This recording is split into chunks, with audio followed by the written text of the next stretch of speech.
Unit Reskrim Polrestabes Palembang dan tim Dokes Polda Sumsel melakukan pembongkaran makam seorang anak yang diduga tewas karena pembunuhan Senin siang kemarin. Makam MM 14 tahun dibongkar untuk mengetahui penyebab pasti kematiannya, menyusul dari hasil penyelidikan polisi menemukan adanya indikasi dugaan pembunuhan pada korban.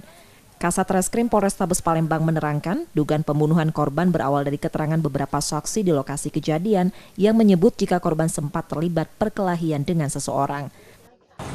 Ada komplain dari keluarga bahwa nanti ditemukan di kemudian hari bahwa ini ternyata dibunuh, bukannya sakit atau yang sempat diberitakan setelah vaksin, katanya ada yang meninggal dunia setelah vaksin COVID. Ini kami mau memastikan, insya Allah kami sudah memegang beberapa keterangan, kami juga sudah tahu mungkin orang-orangnya. Pada saat ini kami hanya memfokuskan dulu, kita dengan tim Dokes Polda Sumatera Selatan melakukan otopsi atau bedah terhadap makam dari korban. Tapi dugaannya ini memang pembunuhan, Bang? Kami duga awal dari keterangan kami yang sudah dapat ada indikasi ini pembunuhan.